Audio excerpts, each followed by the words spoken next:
आज हम इस वीडियो में सीखेंगे कि नागरिक का विलोम शब्द क्या होता है और इसका अर्थ क्या होता है, और साथ में कुछ उदाहरण वाक्यों से भी इसे और अच्छे से समझेंगे। तो सबसे पहले नागरिक का अर्थ समझते हैं। नागरिक को दो तरीके से इस्तेमाल किया जाता है। एक तो नागरिक का मतलब होता है किसी देश का जो सिटीज़न होता है, यानी जैसे मान लीजिए आप भारत में रहते हैं और भारत की नागरिकता आपके पास है तो आप भारत के नागरिक हैं, और अमेरिका की नागरिकता आपके पास है तो आप अमेरिका के नागरिक हैं, तो उसको तो इंग्लिश में हम सिटीज़न कहते हैं। तो इस नागरिक का जो विलोम शब्द होता है वो होता है गैर नागरिक, यानी कि जो नागरिक ना हो, यानी कि विदेशी या गैर नागरिक। और एक होता है नागरिक जिसका मतलब होता है नगर में रहने वाला या नगर का निवासी।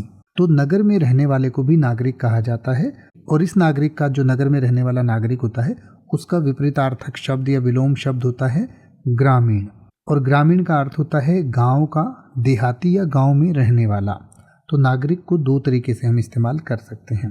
तो आइए अब हम नागरिक और ग्रामीण या गैर नागरिक को कुछ उदाहरण वाक्यों से समझें। जैसे कि आप ये कह सकते हैं कि यह सुविधा केवल नागरिकों के लिए है, या फिर आप ये भी कह सकते हैं कि यह सुविधा गैर नागरिकों के लिए नहीं है, या फिर आप ये भी कह सकते हैं कि यह सुविधा केवल ग्रामीणों के लिए है, या फिर आप कह सकते हैं गैर नागरिक इसका लाभ नहीं ले सकते, या फिर आप कह सकते हैं कि केवल ग्रामीण ही इसका लाभ ले सकते हैं।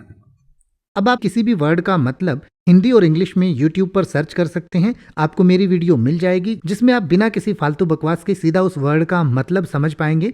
तो ऐसी ही वीडियोस को देखते रहने के लिए चैनल को सब्सक्राइब करें और बेल आइकन को प्रेस करें।